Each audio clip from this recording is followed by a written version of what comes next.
No los he saludado a todos, los saludo a todos ahora en el nombre de Cristo. No se vayan tan rápido al final para alcanzar a saludar. Ya cada domingo, lamentablemente, no alcanzo a saludar a todos. Imagino que a ustedes también les pasa. Somos bastantes y a veces no hay tiempo, conversamos, ¿cierto? No alcanzamos a saludarnos todos. Vamos a ir al Evangelio de Juan para seguir con nuestro capítulo, terminar el capítulo que comenzamos la semana pasada, de esta sanación, este milagro que el Señor hizo a un ciego de nacimiento.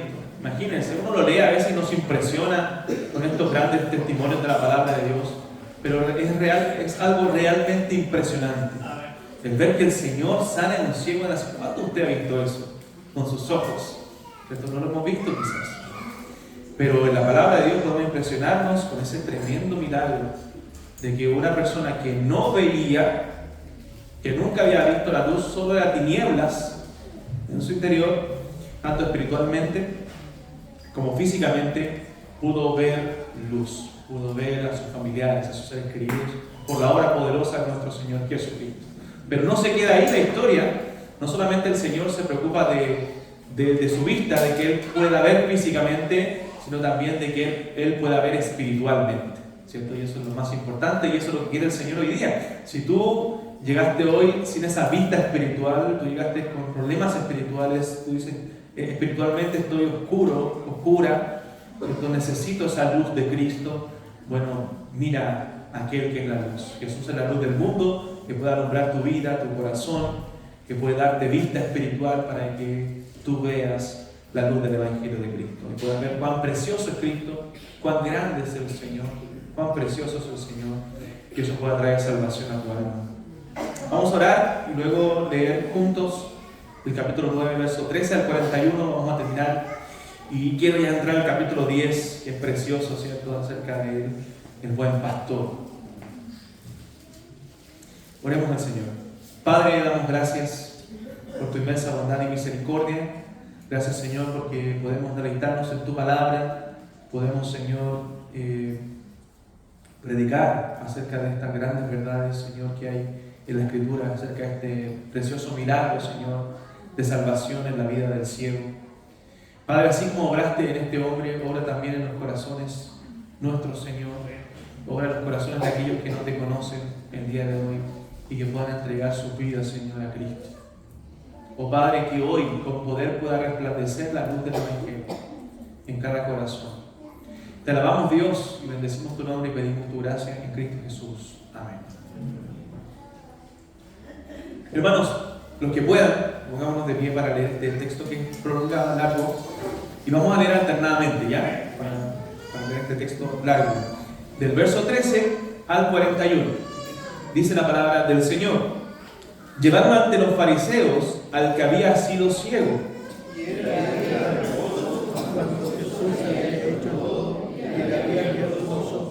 Volvieron pues a preguntarle también los fariseos cómo había recibido la vista. Él les dijo, me puso lodo sobre los ojos y me lavé y veo. Entonces algunos de los fariseos decían, ese hombre no procede de Dios porque no guarda el día de reposo. Otros decían, ¿cómo puede un hombre pecador hacer estas señales? Y había discusión entre ellos. Entonces volvieron a decirle al ciego, ¿qué dices tú del que te abrió los ojos? Y él dijo que es profeta. Pero los judíos no creían que él había sido ciego y que había recibido la vista, hasta que llamaron a los padres del que había recibido la vista. Y les preguntaron diciendo, ¿es este vuestro hijo el que vosotros decís que nació ciego? ¿Cómo pues ve ahora? Sus padres respondieron y les dijeron, sabemos que este es nuestro hijo y que nació ciego. Pero ¿cómo ve ahora? No lo sabemos. ¿O quién le haya abierto los ojos? Nosotros tampoco lo sabemos. ¿Edad tiene? Preguntadle a él. Él hablará por sí mismo. Esto dijeron sus padres porque tenían miedo de los judíos, por cuanto los judíos ya habían acordado que si alguno confesase que Jesús era el Mesías, fuera expulsado de la sinagoga. Por eso dijeron sus padres, ¿edad tiene? Preguntadle a él.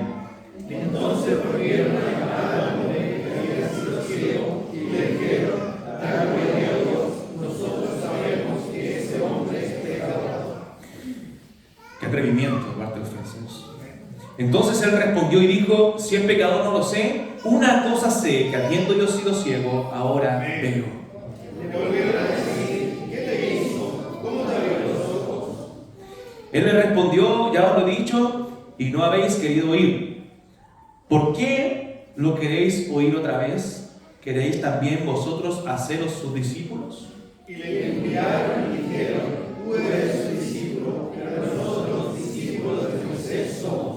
Nosotros sabemos que Dios ha hablado a Moisés, pero respecto a ese no sabemos de dónde sea.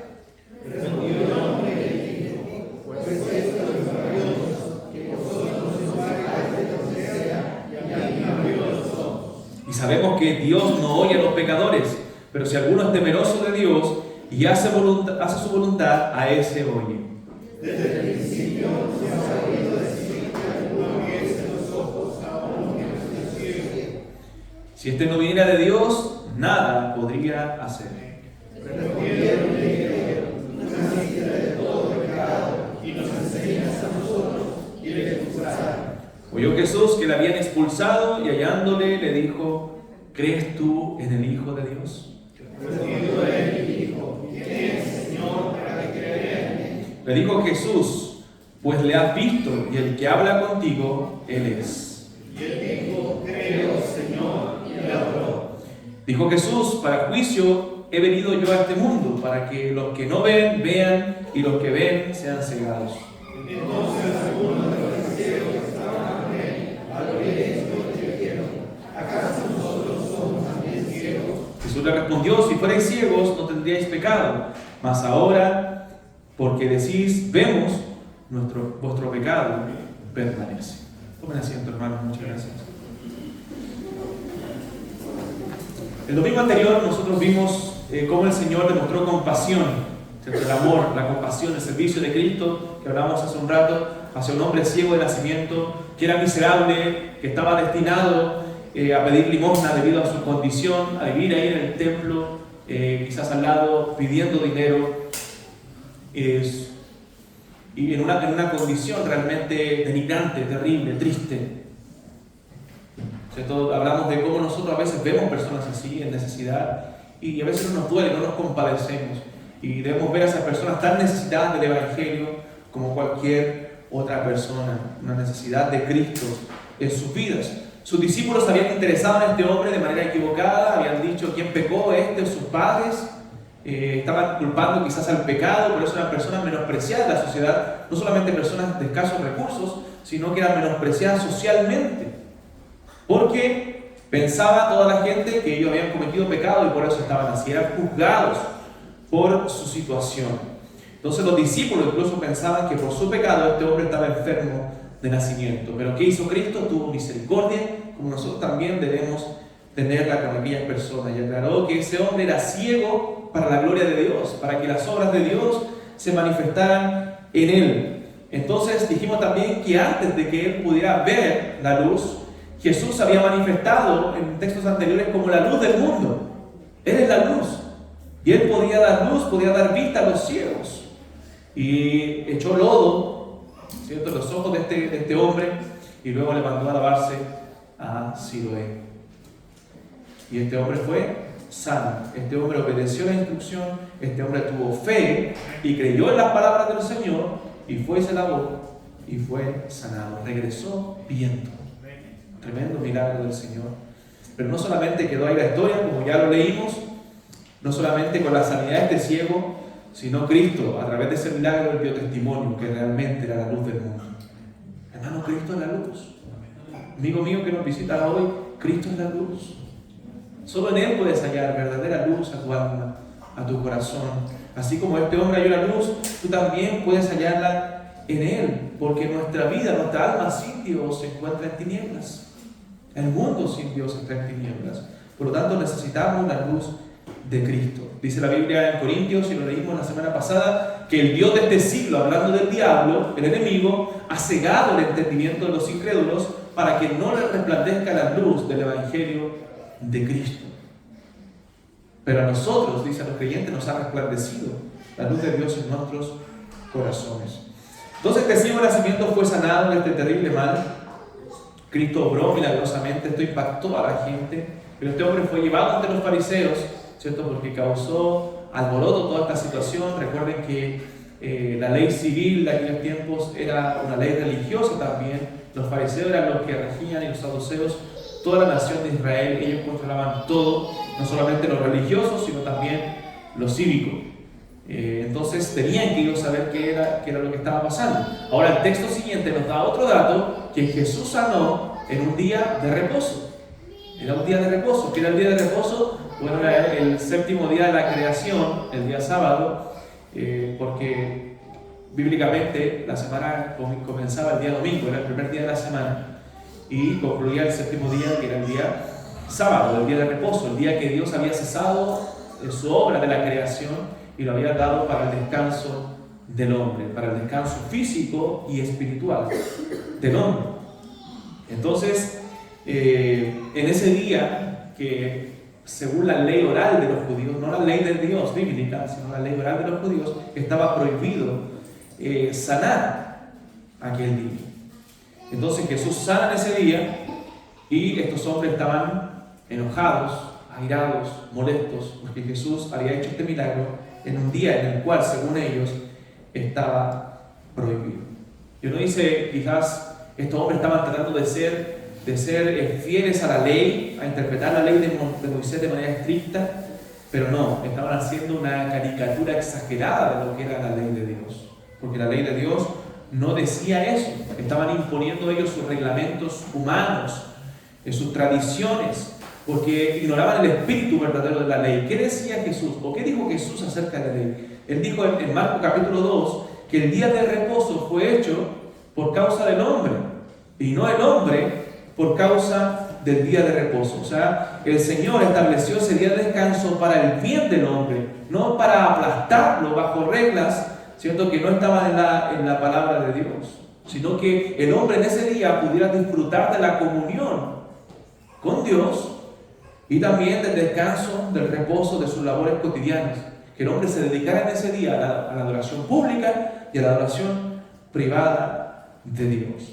Y el Señor deja claro que los actos de misericordia, todo acto que tiene que ver con la misericordia, nunca estuvieron excluidos del día de reposo. Si tu oveja, si tu asno se cae en un hoyo, ¿qué vas a hacer tú? Dejarla ahí porque es día de reposo. No, es un acto de... Si alguien se enferma, tú no le vas a hacer ayuda, ¿cierto?, en el día de reposo por ser día de reposo. No, Jesús deja claro que esas obras de misericordia sí estaban permitidas en el día de reposo. Entonces los judíos veían ese día de reposo como un día de no hacer nada. No tenían que hacer nada, no tenían que hacer ninguna obra. Y no, el verdadero sentido que es un día para hacer cosas. ¿Qué cosas debemos hacer? Hacer el bien. Hacer el bien. Pero para los judíos eso era una carga. Entonces ellos lo veían más como una maldición hacer un bien, pero en la palabra de Dios es una bendición. Entonces esa obra que el Señor había hecho de sanar a un ciego es una bendición que ellos no podían ver. ¿Por qué? Porque estaban ciegos espiritualmente. Entonces comenzaron a hacer un examen, comenzaron a hacer una investigación de este caso, de este hombre que había sido sanado. Vemos que a medida que avanza la examinación, el hombre ciego comienza una progresión en su visión de quién era Cristo. Comienza a progresar en ver quién es este hombre que le había sanado. Pero mientras avanza la historia, vemos lo que hemos visto en todo el Evangelio de Juan, cómo también progresa la incredulidad de estas personas, cómo se evidencia más bien más la incredulidad de estos fariseos. A pesar de los milagros, a pesar de lo que Cristo hizo, su incredulidad se ve más evidenciada. Cristo hace un gran testimonio en este hombre, pero estos hombres no son capaces de verlo con ojos espirituales. Simplemente ellos ven la ley religiosa, legalista que ellos tenían de prohibir hacer esas cosas en el día de reposo. Imagínense, piensen eso un poco, hermano, póngase ese dibujo en su mente. Una sanación de este tamaño, de este calibre, y estos hombres se fijan simplemente en la ley y no en tremenda sana, tremendo milagro que nuestro Señor hizo. Versos 19 al 21, leamos nuevamente, dice: les preguntaron diciendo: ¿es este vuestro hijo? Y van donde los padres en esta investigación a preguntar, a indagar si verdaderamente este era ciego de nacimiento, si todo esto era una farsa, era una mentira, un montaje que había hecho el Señor. Y dice, ¿es este vuestro hijo el que ustedes dicen que nació ciego? ¿Cómo pues ve ahora?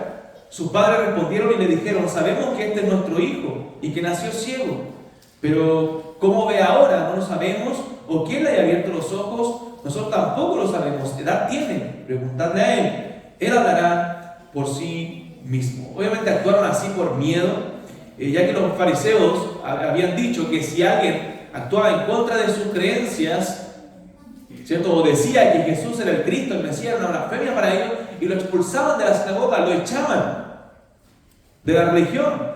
¿Y qué significaba ser expulsado de la sinagoga? Significaba un desprecio social también.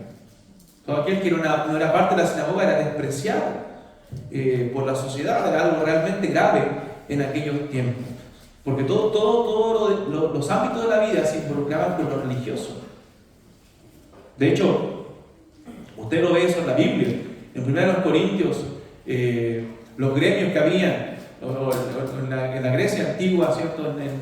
En los lugares donde se escribieron las cartas de Pablo, habían gremios de trabajo. Los pescadores tenían un gremio, los carniceros tenían un gremio, y todo eso involucraba sacrificio a dioses paganos. Entonces era muy difícil para un cristiano entrar en eso, o estar ahí y no renegar su fe. Entonces muchos, los cristianos eran despreciados, eran excluidos de la sociedad en aquellos tiempos. Entonces este hombre o estos padres de este ciego iban a ser excluidos también de la comunidad, probablemente también de los negocios. Iba a ser una desgracia muy grande. Entonces ellos actúan con miedo. Nosotros sabemos que era ciego, no sabemos quién le sanó, no sabemos qué haya ocurrido con él. Tiene una edad ya grande, pregúntenle a él. Tenían miedo a ser excluidos, a tener una muerte civil en medio de la sociedad religiosa de aquel entonces. Versículos 27 y 28 dice, él les respondió, cuando ya van a indagar con el ciego, ya os lo he dicho y no habéis querido oír. ¿Por qué no queréis oír otra vez? ¿Queréis también vosotros haceros sus discípulos? Y le injuriaron y dijeron, tú eres su discípulo, pero nosotros discípulos de Moisés somos. O sea, cuando le dice, ¿qué tanto indaga? Le dicen al ciego, ¿ustedes quieren hacerse también discípulos de Jesús? Entonces le tratan mal, le insultan. Y le dicen, no, nosotros somos discípulos de Moisés. Tú eres su discípulo, nosotros no, jamás seguiremos a ese hombre. Entonces se enfurecían, y hay evidencia de la incredulidad de sus corazones. Hermanos, se veía un odio hacia Jesús. ¿Has conversado con mucha gente atea, mucha gente que dice ser atea? Y cuando tú comienzas a hablarle de Dios, o en la sociedad en general, comienzas a hablarle de Dios, de las cosas de Dios, lo que ves como reacción al escuchar el nombre de Dios y las cosas de Dios, es un odio hacia Dios. La pregunta es, ¿cómo pueden odiar a alguien en quien creen que no existe? ¿Cómo pueden odiar a alguien que no existe? Entonces, no es que simplemente sean ateos o no crean que Dios existe, es un odio hacia Dios. El mundo se rebela contra Dios, el mundo es incrédulo. Odia a Dios porque son, como decíamos la semana anterior, de su padre el diablo, y las obras de su padre quien hace. Hay maldad en su corazón. Eso es lo que realmente hay en el corazón del hombre. Y estos hombres odiaron la obra milagrosa de Jesús. Y vemos su incredulidad, la incredulidad de los judíos. Abunda el testimonio en el Evangelio de Juan de esta incredulidad. Lo seguiremos viendo en el capítulo 10, cuando también le habla a estos fariseos, a estos líderes religiosos. Incredulidad, un pecado que está en el corazón de las personas, en el corazón del hombre. Es lo que no le permite llegar al Evangelio. Es lo que no le permite al hombre venir a los pies de Cristo. Es lo que no le permite al hombre arrepentirse de sus pecados. Incredulidad y orgullo en su corazón. El no poder ver la obra de Dios. Hermanos, es tan irracional los pensamientos de hoy día ateos, los pensamientos que quieren dejar fuera a Dios. Sinceramente, yo a veces pienso en esas personas, oro por ellas, sufro por ellas y le digo al Señor, Dios, que ojalá puedan ver lo que nosotros vemos. Es increíble como, por ejemplo, cuando escucho a personas decir, no, es que el universo me ayuda. El universo me ayuda. ¿Qué poder tiene el universo, hermanos? ¿Por qué no adoras al que creó el universo? Al creador de todas las cosas, al que sí tiene poder. Se dan cuenta de lo ilógico y ponen su fe, porque eso es fe. Ponen su fe en el universo, que el universo me dio esto. O algunos ponen su fe en su ser interior, no, yo creo en mí mismo. Tienes tanta fe en ti, ¿por qué no pones la fe en aquel que todo lo puede? En el verdadero Dios, el que te hizo a ti, el que creó todas las cosas. ¿Se da cuenta que la incredulidad puede llegar a ser irracional? Nuestra fe es racional. Hermano, estamos como cristianos nosotros, para tener una convicción bíblica, debemos pensar bíblicamente y pensar mucho. Piensen en estas cosas, razonen. Y vean cómo esta gente que dice razonar, que dice comprender cosas, la verdad es que no razonan, no piensan. Incluso pasan por encima de la verdad. No les importa la verdad. Aunque le den muchos argumentos, y uno puede dar argumento sobre argumento, hablar de Dios, y no van a creer, porque la incredulidad rechaza los argumentos y pone sus propios argumentos. Y rechaza la verdad. Demanda evidencias, no, dame más evidencias. Y rechaza las evidencias que están. Entonces, hermanos, eso es lo que hace la incredulidad. ¿Qué hicieron estos hombres? Rechazaron el testimonio de este ciego. Imagínense, rechazaron el testimonio de los padres de este hombre. Los padres le dijeron, nosotros sabemos que era ciego, ahora vea, pregúntenle a él. Pero hay un testimonio de que los padres le dicen que era ciego y ahora está viendo. Este hombre le dice, ese hombre, Jesús me sanó. Yo era ciego. Pero siguieron creyendo que era un montaje y siguieron pidiendo evidencia. No, nosotros somos de Moisés, no somos discípulos de él. Solamente queremos ver este caso, ver las evidencias que hay. Entonces demuestra la incredulidad. Y la incredulidad, hermano, no es por falta de evidencia. No es por falta de evidencia. Las evidencias están, la creación misma da testimonio de la gloria de Dios. Las evidencias son visibles. El problema es el corazón. Rechazan el testimonio de Jesús. Entonces, esta incredulidad demanda evidencia, pero niega las que existen. Ellos no quisieron ver que había un hombre que había sido sanado por Jesús, porque si ellos hubieran reconocido todo eso, tenían que reconocer que Jesús venía de Dios. Y eso no lo iban a permitir por ningún motivo. No iban a creer que Jesús era Dios, porque iban a perder su credibilidad. Entonces la incredulidad no es por falta de evidencia, sino por falta de voluntad. Jesús le había dicho ya en capítulos anteriores, ustedes no quieren venir a mí para que tengan vida. No quieren. Es falta de voluntad. Ellos estaban determinados a no creer. Ninguna evidencia le iba a hacer cambiar, ni aunque viniera un ángel del cielo. Había pasado ya una serie de milagros y no creían. Y en ese estado se puede encontrar nuestra alma también. En un estado de incredulidad, de ceguera espiritual. Es por eso que oramos y pedimos que Dios resplandezca con su luz. La única luz que puede quitar la venda de los ojos. La única luz que puede quitar nuestra ceguera. Estos incrédulos, estos judíos incrédulos no solamente estaban ciegos. Ellos habían sacado los ojos para no ver. Ellos no querían ver. Muchas veces el hombre busca salidas a sus dificultades, a sus problemas en muchos lugares, pero no quiere ver que la única salida, la única solución a su vida es Cristo. Es Cristo. Es la luz de Jesús. Entonces el incrédulo, al ver a Jesús, lo que hace es menospreciarlo, lo mira en menos, no lo ve como digno de confianza, no lo ve como su Salvador, no cree que Él puede ayudarle, no cree que Él pueda darle luz.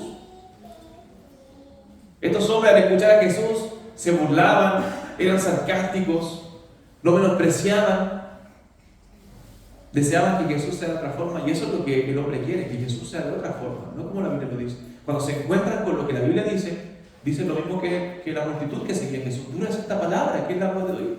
Nosotros no queremos eso, queremos creer en un Salvador que siga nuestras ideas, que sea creado de acuerdo a nuestra imaginación, que nos permita hacer lo que nosotros queremos hacer, que esté de acuerdo con nuestros placeres y deseos mundanos. Eso es lo que quiere el hombre. No está dispuesto a renunciar al pecado por amor a Jesús, o que vea las evidencias, porque se ama al hombre tanto a sí mismo, está tan ensimismado, tan orgulloso, que no quiere ver la luz, no quiere. su problema de corazón. Jesús le dijo a Israel: Jerusalén, Jerusalén, ¿cuántas veces quise juntaros como la gallina junta a sus polluelos? ¿Y qué dice? Y no quisiste. Y no quisiste. No quisieron venir a Jesús. No quisieron creer a pesar de las evidencias. Y si vamos más atrás, a pesar de los profetas, de los milagros del Antiguo Testamento y de las obras de Jesús, no quisieron creer. No lo ven como digno de confianza. Y también rechazan el testimonio de las Escrituras, el testimonio de la palabra de Dios. Estos hombres decían ser maestros de las Escrituras. Los judíos religiosos eran maestros, enseñaban la ley, pero no podían ver a Jesús en la ley. Decían ser seguidores de Moisés. Nosotros somos seguidores de Moisés. Pero Jesús dijo: de mí habló Moisés. Y no quisieron creer. Y decían ser expertos y estudiosos de las Escrituras, pero perdían el tema central de la Biblia: Cristo. Hermanos, nunca pierdas el tema central de la palabra de Dios. Es Cristo. Cristo en las Escrituras. Siempre busca a Cristo en las Escrituras. Y la humanidad de hoy sigue también rechazando el poder de la palabra de Dios. ¿Cuántos cuestionamientos hay hoy en la Biblia? Que fueron escritas por hombres. El más común es que fue escrita por hombres. Pero eso no significa que no sea la palabra de Dios. Esos hombres fueron inspirados por Dios. ¿Qué libro no? Usted lee un libro de historia, historias reales, ¿cierto? La historia mundial, no sé, la historia de Chile, y usted dice: no creo en este libro porque fue escrito por hombres. No, fueron hombres que estudiaron, que vieron, que indagaron acerca de la historia de Chile y escribieron, historiadores. Por lo tanto, esos hechos son fidedignos. Las Escrituras son hombres que estuvieron con Jesús, que vieron con sus propios ojos. Las cosas que nosotros hemos visto, dice Juan, dice Pedro, esas son las que le enseñaron, las que nos fueron enseñadas por el mismo Jesús. Su testimonio real. ¿Se da cuenta que nuestra fe no es ilógica? Se basa en las evidencias que estos hombres vieron y vivieron. Entonces no estamos creyendo una mentira que nadie vio. Estamos creyendo en el testimonio fidedigno de la palabra de Dios. Pero la humanidad decide rechazarlo. Ningún libro de los que ellos leen y creen para estudiar, ningún libro de medicina, de arquitectura, no sé, de cualquier profesión, descendió del cielo. Lo escribieron hombres que indagaron, que estudiaron la anatomía del cuerpo humano, que vieron cómo era y cómo funcionaba. Pero la palabra de Dios no es cualquier libro, es un libro sobrenatural, porque lo escribieron hombres, pero inspirados por Dios, Dios guiando su vida para que ellos escribieran su palabra, de tal forma que no hay ninguna falla en él, no hay ningún error en él. Es un libro perfecto que desciende del cielo. Son las palabras de Dios. Por eso que no debemos menospreciar este libro, porque es un libro maravilloso. Por eso que predicamos este libro, por eso que lo leemos a diario, porque es la palabra poderosa de Dios. Entonces, hermanos, la incredulidad es contradictoria. Ellos ponen a Moisés como por sobre Cristo. Nosotros somos de Moisés, somos discípulos de él. Y no sabemos de dónde salió. Cuando habían indagado todo de Jesús, sabían que venía de Nazaret, que se había criado en Nazaret, aunque había nacido en Belén. Sabían todo, sabían quién era su padre. Nosotros sabemos quién es su padre, su hermano. ¿No este hijo el carpintero? Dicen en algún momento. Y ahora dicen: no sabemos de dónde sea. Es mentirosa la incredulidad, es contradictoria. Hoy muchas personas creen saber de Jesús, pero no saben absolutamente nada de Él. No saben lo maravilloso, lo grandioso, lo hermoso, lo precioso que Él es, lo bueno que Él es. Sigue ocurriendo lo mismo. Dice la Biblia: el hombre natural, el hombre sin Cristo no percibe las cosas que son del Espíritu de Dios. Para él son locura y no las puede entender porque se han de discernir espiritualmente. O sea, su mente está atrofiada para juzgar correctamente, porque ellos creen que su juicio es correcto, que su entendimiento es correcto, pero no saben que necesitan ver la luz del Evangelio de Cristo. Entonces, hermanos, esta incredulidad demanda evidencia, rechaza la evidencia que existe en esta incredulidad, es porfiada, es contradictoria, es agresiva. ¿Qué querían hacer estos hombres en su incredulidad? Querían matar a Jesús. Querían tomar piedras y matarlo. Era un impedimento para el avance de su religión. Y de hecho, a tal punto que habían acordado expulsar de la sinagoga a aquellos que creyeran que Jesús era el Mesías. Entonces, a ellos no les importaba indagar si Jesús era el Mesías. ¿Se dan cuenta? Sino que querían conservar el status quo, simplemente. Querían conservar su posesión de poder. Eso querían estos hombres. No querían comprobar si Jesús era el Cristo. No querían creer verdaderamente. ¿Y qué hicieron? Cumplieron su amenaza. Expulsaron a este ciego de la sinagoga. Entonces, la verdadera cara de la incredulidad es homicida. Estos fueron agresivos con el Señor y odiaron a Dios. Entonces, hermanos, además de agresiva y porfiada, seguían preguntando una y otra vez las mismas cosas. Oye, ¿es verdad que te sanó? No será un montaje, no será algo raro, algo que Jesús planeó. No querían creer. Jesús ya llevaba un buen tiempo predicando públicamente. Jesús llevaba ya un buen tiempo haciendo milagros, haciendo maravillas en medio del pueblo. No era que simplemente fue en esta ocasión. El paralítico de Bethesda también lo había sanado, que llevaba muchísimos años así, en esa condición, y Jesús lo sana. Y estos hombres también, ¿por qué lo haces en día de reposo? ¿Cómo vienes a sanar? ¿Entiendes? Genera otro altercado y no ven a Jesús como aquel que viene de Dios para sanar, para salvar, haciendo milagros impresionantes. Jesús multiplicó los panes y los peces, hermano, y ellos lo vieron. Se había presentado como el pan de vida, como el que puede calmar la sed, el hambre, el agua viva, pero seguían rechazando, porque es porfiada la incredulidad. No acepta evidencia, no acepta la realidad. Hermanos, por eso que el hombre no puede creer a menos que le resplandezca la luz del Evangelio, a menos que Dios abra su corazón, su entendimiento. Y solo eso lo hace por su palabra. Por eso queremos ser insistentes también en predicar la palabra. Hoy día vemos ideologías muchas insistentes, hermano, y una y otra vez, y por años y por años. Y nosotros no somos insistentes en predicar la palabra. Es lo único que puede contrarrestar eso. Debemos ser insistentes en predicar, hablar de Jesús, hablar la verdad.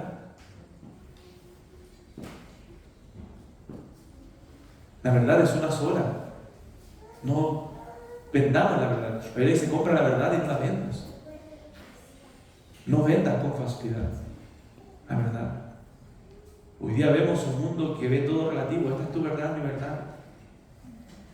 Y estoy conforme con tu verdad. Es tan irracional, hermanos. Disculpen, estoy metido un poco en este tema, la teología de género y todo eso. Y este documental que veía, un hombre le decía: ¿qué pasa si yo soy un perro, un gato, no sé, algo así, un animal? Yo digo: bueno, esa es tu verdad, le decía a esta persona. Y está bien, debes sentirte así. No. Le dice: ¿qué pasa si yo digo que tú no existes? Porque hablaban de la relatividad de la verdad. Tú no existes, para mí no existes. Bueno, está bien, debes verlo así, porque es tan ilógico. O sea, que esa persona le diga: está bien, tú piensas eso, tienes que verlo así, como que yo no existo. Pues si está la evidencia, estoy viendo a hermano Pedro aquí frente a mí, y no puedo decir: hermano Pedro no existe. Y todos lo están viendo. Pero ¿qué hacen estas ideas? Me obligan, que si yo digo que hermano Pedro no existe, me obligan a todos ustedes a creer que hermano Pedro no existe. ¿Es racional? Es irracional. Y la venden como eso, respeto a la opinión del otro. O sea, sacrificando la verdad. Sacrificando un correcto entendimiento de las cosas, hermano. Eso hace la incredulidad en el corazón. Pueden presentar mil evidencias, pero no van a creer. Por eso que predican el Evangelio más, porque el Evangelio es poderoso para sacar la verdad de los ojos. Nada más que el Evangelio. En toda ocasión, cuando estés argumentando, debatiendo cualquier cosa, llega el Evangelio. El Evangelio es lo que va a transformar la vida de las personas. Cristo muriendo en la cruz por pecadores como nosotros. Entonces, eso es lo que hace la incredulidad. Y es hipócrita.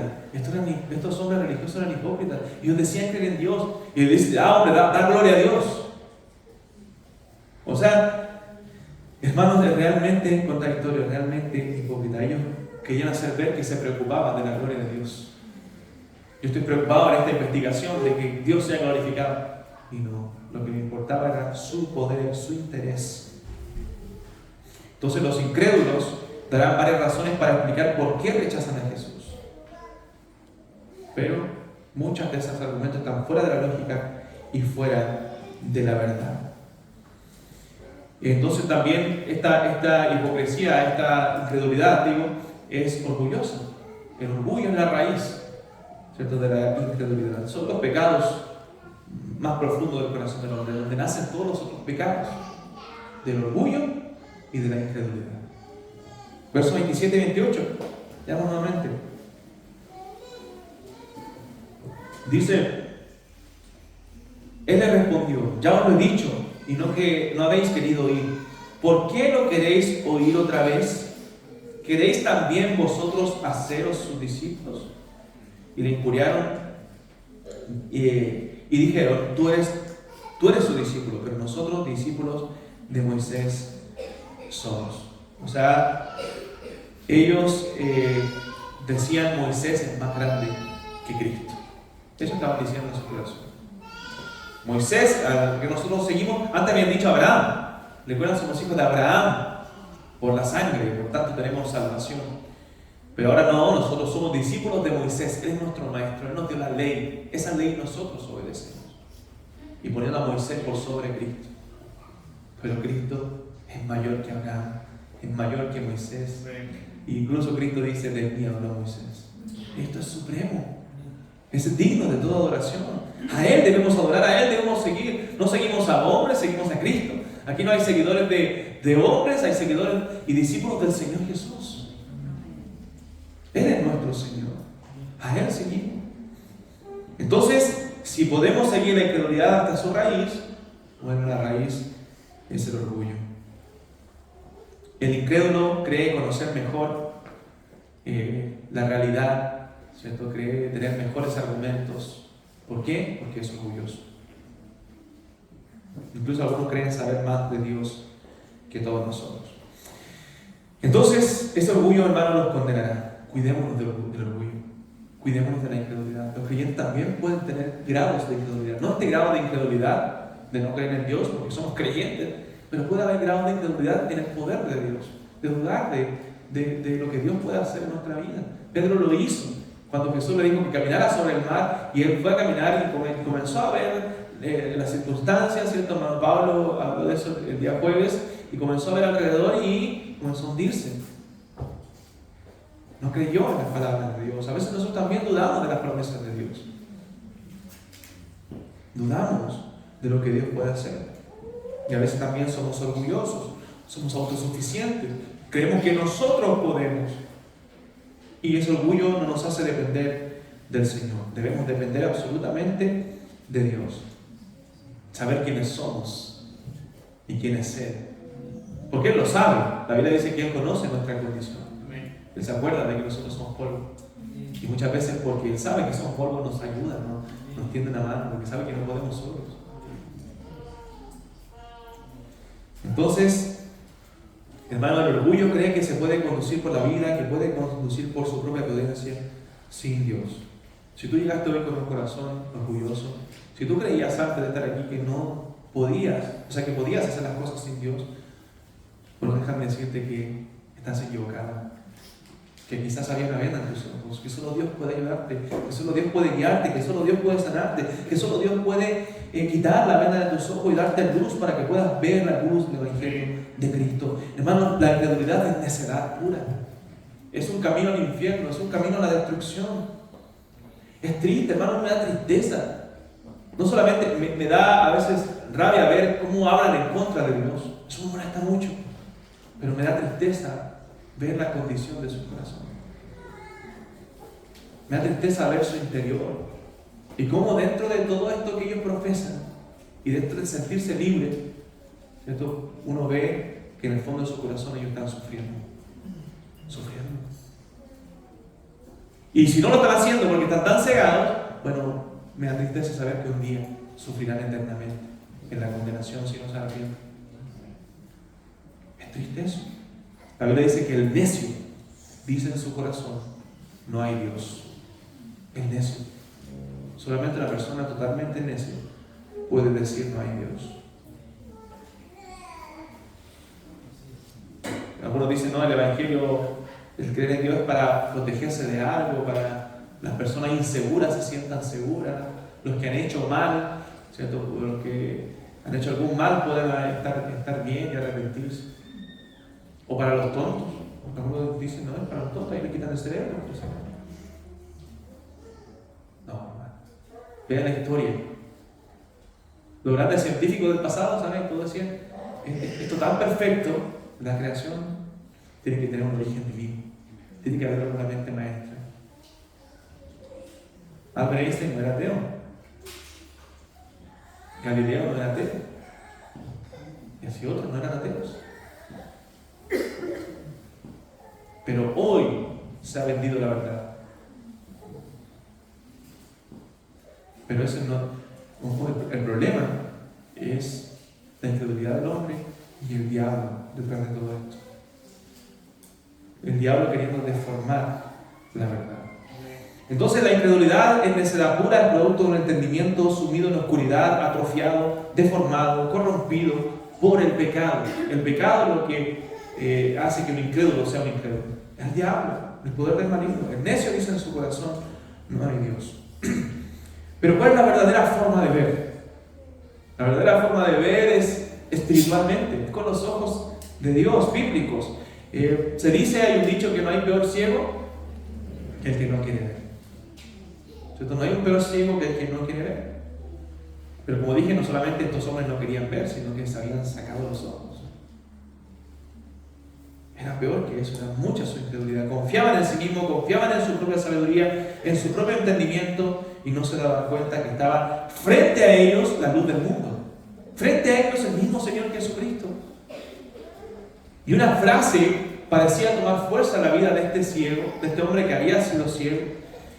Y él dice, solo sé, le dice a estos hombres que le buscaban argumento tras argumento, solo sé, entiendan bien esto, pongan atención, solo sé que yo antes era ciego y ahora veo. O sea, ¿qué es ciencia, hermano? Cuando hablamos de la ciencia, ¿qué es ciencia? La ciencia se basa en lo que es observable, en lo que se puede comprobar. Lo que estaba diciendo este ciego era algo comprobable. Solo sé que yo antes era ciego, que nunca había visto mi vida y ahora veo. Pero se da cuenta que no querían crear una evidencia observable. Algo que era totalmente comprobable. Jesús le había dado vista a este hombre. No había nada más que decir. Había evidencia, había testigos de esto que había acontecido. Pero ellos querían cambiar la realidad. ¿Se da cuenta del punto que llega la incredulidad? Querer cambiar la realidad de las cosas. Y aunque él era expulsado, iba a ser expulsado este hombre, estaba siendo expulsado por los fariseos de la sinagoga, en realidad había sido favorecido. Hermanos, ser cristiano en la historia, a veces ha sido peor, a veces no tanto. Pero el ser cristiano en la historia es perder socialmente. Humanamente estás perdiendo. Pero una ganancia, tienes una ganancia eterna. Una ganancia que nunca vas a perder. Paz con Dios. Eternidad en el cielo con Dios. Gozo en tu corazón. Socialmente vas a perder muchas cosas. Incluso enemistad familiar a veces trae el Evangelio, en algunos casos. Pero ganas a Cristo. Ganas lo más valioso que un hombre puede tener, a Jesús. Este hombre va a ser expulsado socialmente, lo iban a mirar distinto. Iba a ser menospreciado, iba a ser expulsado de la religión de aquellos entonces, de los fariseos. Pero había ganado todo. Había ganado al Señor Jesús. Y vista, ahora es veo. Solo sé que yo antes era ciego y ahora veo. Era una acción matonesca, hermano, de los fariseos. Pero esa acción le había traído favor a este hombre. Él no había rechazado a Cristo. Él estaba dispuesto a reconocer a eso por amor a Cristo. Porque siguió a Cristo. Luego de esto, Jesús se acerca nuevamente a este hombre. Le damos en la parte final del versículo 35. En adelante dice: oyó Jesús que le habían expulsado, lo echaron, y hallándole le dijo, ahora Jesús va a apuntar el corazón de lleno. ¿Crees tú en el Hijo de Dios? ¿Crees tú en el Hijo de Dios? Más me encanta esta frase en la Biblia, aparece muchas veces, y es la confesión de todo cristiano, debiera ser. Cuando bautizamos le preguntamos a los hermanos la última vez, ¿crees tú en el Hijo de Dios? Respondiendo él dijo, ¿quién es el Señor para que crea en él? Muéstramelo, por favor. Yo quiero creer en él. Le dijo Jesús, pues le has visto el que habla contigo. Él es. Oh, hermano. Qué tremendo. Y él dijo, verso 38, creo, Señor. Y le adoró. Qué preciosa parte es esta. Jesús le pregunta a este hombre, ¿crees tú en el Hijo de Dios? Estos fariseos rechazan. Eso hace la incredulidad. Pero tú, yo quiero traer luz a tu vida. ¿Crees tú en el Hijo de Dios? No importa que el mundo rechace a Cristo. Yo te pregunto a ti, amigo mío, ¿crees tú en el Hijo de Dios? ¿Crees tú? Sinceramente, ¿crees tú? A lo mejor responde como este hombre, dime quién es, para yo creer en él. A lo mejor tu corazón está abierto como el corazón de este ciego, este ex ciego, y quieres creer. Bueno, Jesús dice, no yo, Jesús dice, yo soy. Él es el Cristo. Él es el que te puede salvar. Él es el que te puede perdonar. Él es el que te puede dar vida eterna. Él es el que puede solucionar el problema más grande de tu vida, de tu corazón, el pecado, de tu comunión con Dios. Él es. Y espero que tengas la misma respuesta que este hombre. Creo, Señor. Si tú oras desde lo más profundo de tu corazón, con tus palabras, en tu interior, y le dices al Señor, yo creo en Jesucristo, yo creo que Él puede salvarme, yo quiero creer en Él. Señor, ayuda a mi incredulidad, Señor, perdona mis pecados, Señor, sálvame.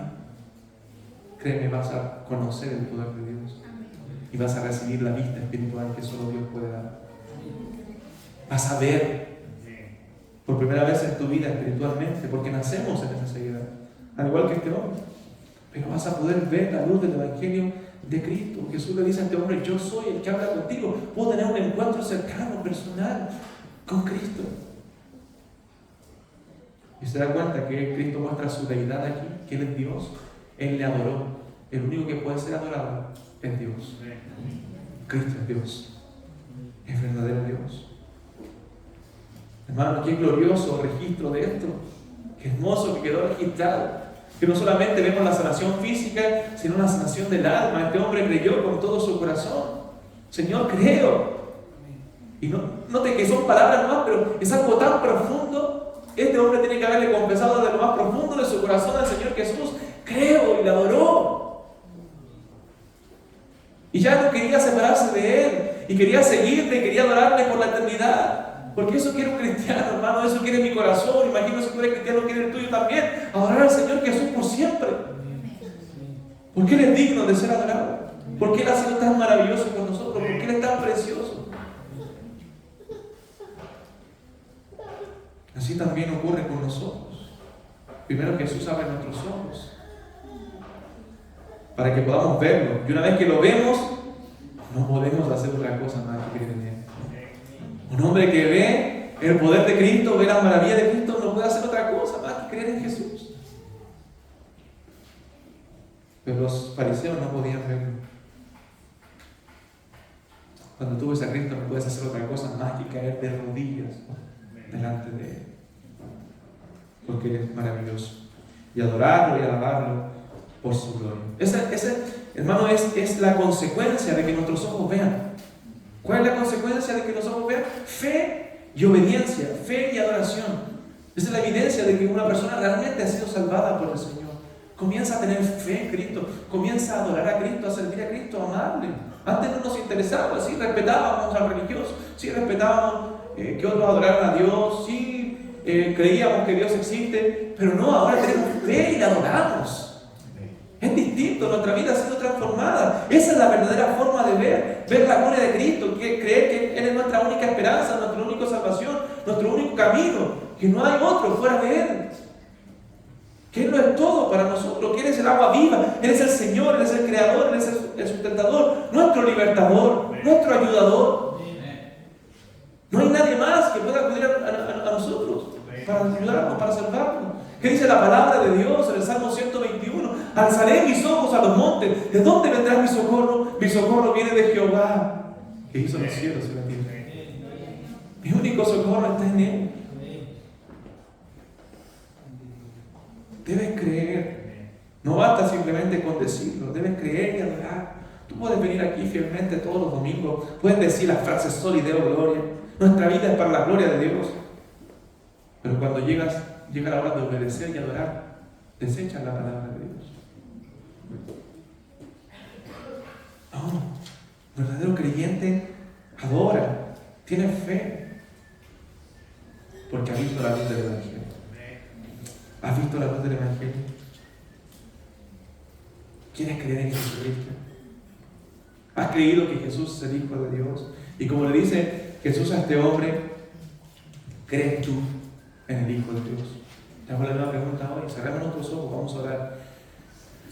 ¿Pero crees tú en el Hijo de Dios? Yo te pido de lo más profundo de mi corazón, y sé que el corazón de mi iglesia también, te pido que creas. Te ruego que creas en Jesús. Porque solo Él puede salvarte. Solo Él puede sanar tu alma. Antes de sanar cualquier problema, tú debes sanar el problema más grande, que es el problema de tu alma, de tu comunión con Dios. Clama a Cristo. Ora ahí desde tu lugar. Y pídele al Señor que obre en tu corazón, que te salve, que te perdone, que te limpie de todos tus pecados. Él es el único que puede darte vida eterna. Él es el único que puede hacer a un ciego que vea. Él es el único que puede hacerlo contigo también. Por favor, clama de lo profundo de tu corazón. Y cree que el precio que Jesús pagó en la cruz fue suficiente para salvarte a ti, para perdonarte a ti. Que Él murió por ti. Que tú y yo merecíamos morir en su lugar, pero Él murió por nosotros por amor, para que nosotros fuésemos perdonados. Clama a Él en arrepentimiento y fe, y verás que Él te dará vista espiritual y amor hacia Dios, adoración a Dios. Oremos. Bendito Señor y Padre, te alabamos y nos gracias por tu palabra, que es preciosa, que es tremenda, Señor, es maravillosa. Padre, te pido que esta palabra pueda obrar en nuestros corazones, en los corazones de mis hermanos para una adoración más profunda a ti, y en los corazones de aquellos que no te conocen para salvación, Dios. Por favor, sálvanos. Perdona, Señor, nuestra incredulidad y ayúdanos, Señor, en ella, a poder crecer en la fe. Aumenta nuestra fe, Señor, nuestra devoción, nuestra adoración a ti. Gracias por mis hermanos, por esta iglesia, por los amigos que nos visitan. Bendícelos, Señor.